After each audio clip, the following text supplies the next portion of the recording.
قرآن مجید کا مقام نزول جو ہے وہ قلب مومن ہے۔ آج ہم قرآن کریم کو صرف ایک کتاب کی صورت میں اپنے گھروں میں رکھتے ہیں، مسجدوں میں رکھتے ہیں، اور کبھی موقع ملتا ہے تو تھوڑی بہت تلاوت بھی کر لیتے ہیں، لیکن اس کا جو مقام نزول ہے وہ تو قلب ہے، وہ دل ہے۔ اس کا نزول قلب محمد پہ ہوا صلی اللہ علیہ وآلہ وسلم، اور قلب رسول کریم کے بعد یہ حضور پاک نے اپنے قلب سے باطنی توجہ کے ذریعے صحابہ کے قلب میں اتارا۔ جب کوئی چیز آپ کے دل میں اترتی ہے نا، جب کوئی بات آپ کے دل میں اترتی ہے، وہ آپ کا اصول بن جاتی ہے، وہ آپ کی زندگی کا مقصد بن جاتی ہے، وہ چیز آپ کا اوڑھنا بچھونا بن جاتی ہے۔ لیکن بات دل میں اتری ہو تو، اور اگر بات دل میں نہیں اتری نا تو لوگ ہزار اس کے حوالے سے مثالیں دیں، سمجھائیں، بات کریں، اس کی اہمیت بتائیں، وہ چیز جب تک آپ کے دل میں نہیں اتری تو آپ کے دماغ میں بھی نہیں اترنے والی۔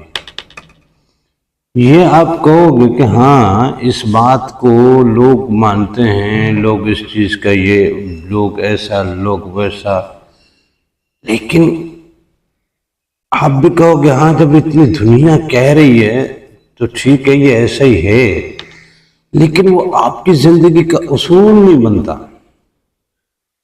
وہ آپ کی زندگی کا نصب العین نہیں بنتا، کیونکہ وہ بات آپ کے دل میں نہیں اتری۔ دل میں بات کا اترنا بڑا ضروری ہے، بڑا ضروری ہے۔ اور قرآن مجید کو اللہ تعالیٰ نے جبریل امین کے ذریعے قلب محمد پہ اس کا نزول فرمایا، اور قلب محمد سے یہ صحابہ رسول کے قلوب میں اترا۔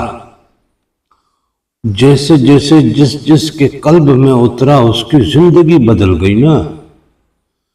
کیا انقلاب دیکھا عرب والوں نے، کیا انقلاب دیکھا اس زمانے کے لوگوں نے، کیا انقلاب پایا کیا بدوی لوگوں میں۔ وہ جو چرواہے تھے، وہ جو ان پڑھ تھے، وہ جو بدو تھے، انقلاب، ایسا انقلاب کہ مثالی انقلاب۔ آج تک کتابیں لکھتے لکھتے لوگ کاغذ بھر چکے، لائبریریاں بھر چکے، لیکن ان کی داستانیں ہیں کہ ختم ہی نہیں ہوتی، اور ہماری کوئی داستان رقم ہونے کا نام ہی نہیں لیتی۔ ہماری کوئی داستان رقم ہونے کا نام ہی نہیں لیتی۔ صرف وجہ یہ ہے کہ ہم نے قرآن کریم کو اپنے قلب میں جگہ نہیں دی۔ یہ قلب پہ اترنے والی کتاب ہمارے دل میں اتری نہیں ہے۔ ہمارے دلوں میں یہ اتری ہوتی نا تو یہ ہمارا نصب العین بن جاتی۔ یہ ہمارے دلوں میں اتری ہوتی تو یہ ہماری زندگی کا مقصد بن جاتی۔ اس کا عکس ہماری ذات میں نظر آتا، اس کا عکس ہماری بات میں نظر آتا، اس کا عکس ہمارے اٹھنے بیٹھنے چلنے پھرنے زندگی کے ہر کام میں قرآن کا حقیقی عکس نظر آتا۔ وہ جیسے بی بی عائشہ سے کسی نے پوچھا تو اس نے بتایا کہ حضور نبی کریم صلی اللہ علیہ وسلم کا اسوہ مبارک۔ انہوں نے کہا کیا آپ نے قرآن نہیں پڑھا؟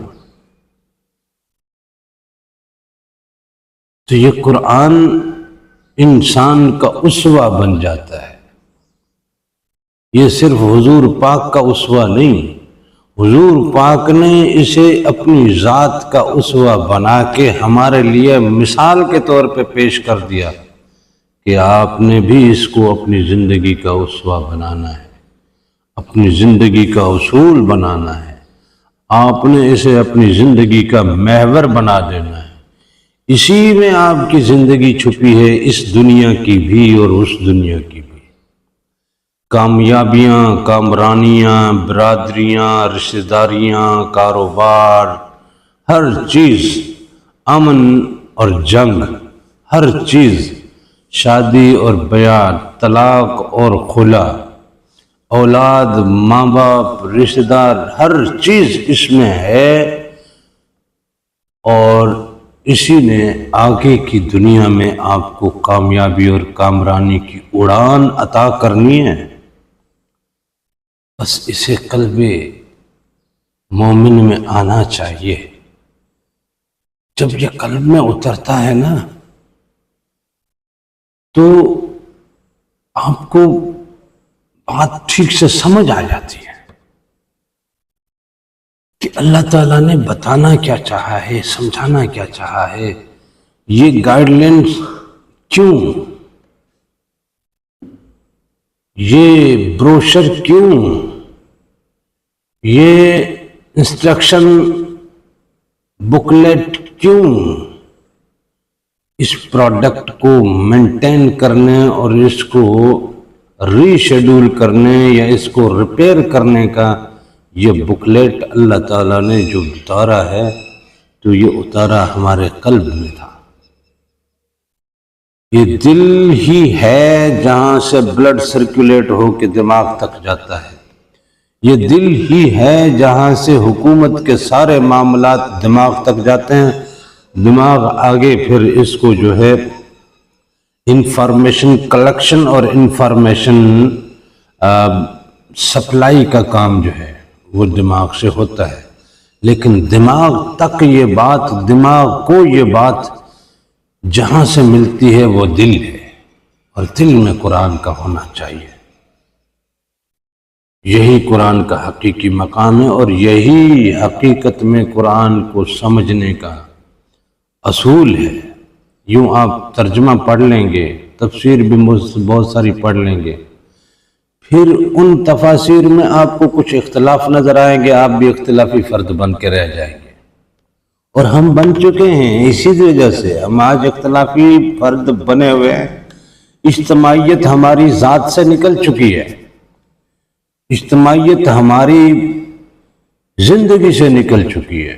ہم انفرادی زندگی کی بھاگ دوڑ میں یوں لگے ہوئے ہیں کہ بس ٹکریں مارتے ہیں، کچھ حاصل نہیں ہونے والا، نہ اس جگہ نہ وہاں، یہ ٹکریں فضول ہے۔ قرآن کو قلب میں جگہ دو، اسے قلب میں اتارو۔